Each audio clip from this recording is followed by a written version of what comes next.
Okay.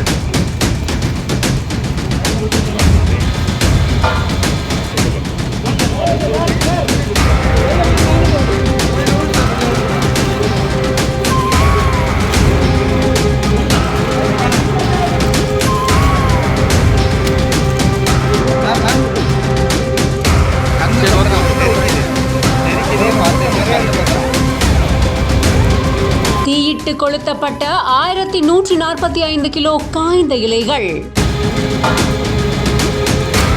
10 மாவட்டங்களில் கைப்பற்றப்பட்ட 1145 கிலோவை அதிகாரிகள் அழித்தது எப்படி?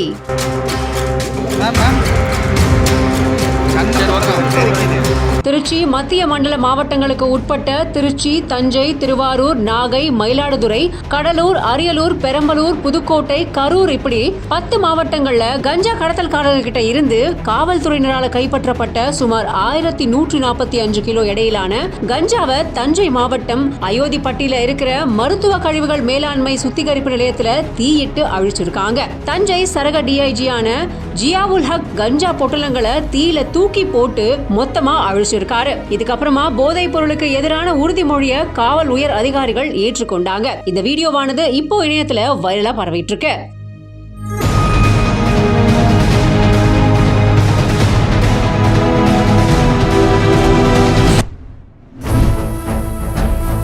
சாமி கும்பிட வந்த பக்தர் மாதிரி நடிச்சு திடீர்னு அம்மன் கழுத்திலேயே கைய வச்ச மர்ம ஆசாமி.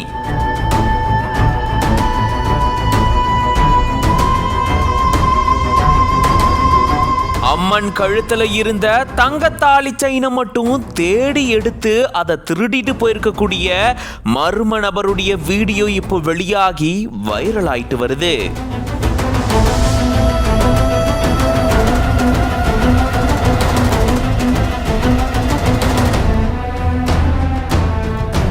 ஆந்திர பிரதேச மாநிலம் பக்ககல்வா அப்படின்ற பகுதியில் இருக்கக்கூடிய பிரசித்தி பெற்ற பத்தகங்கம்மா அப்படின்ற கோயில்ல தான் இப்படி ஒரு சம்பவம் நடந்திருக்கு. அங்க யாரும் இல்லாத நேரத்துல பக்தர் மாதிரி வந்து அம்மனை வணங்கிட்டு அதுக்கப்புறமா அம்மன் கழுத்திலேயே கைய வச்சு நகையை திருடிட்டு போயிருக்காரு மர்ம ஆசாமி ஒருத்தர். சாமி கும்பிடுற மாதிரி வந்து சாமியை கும்பிட்டுட்டு சாமி கிட்ட இருக்கக்கூடிய நகையவே மர்ம ஆசாமி திருடி இருக்கிறது பெரும் அதிர்ச்சியை ஏற்படுத்தியிருக்கு. இந்த நிலையில தான் அது தொடர்பான வீடியோ இப்போ வெளியாகி வைரல் ஆயிட்டு வருது. அம்மன் நகையை திருடுறதுக்கு அம்மன் கிட்டையே வேண்டியிருப்பாரு போல அப்படின்னு இது தொடர்பா நெட்டிசன்கள் கருத்துக்களை தெரிவிச்சிட்டு வராங்க. இது பத்தின உங்களோட கருத்துக்களை கமெண்ட்ஸ்ல சொல்லுங்க.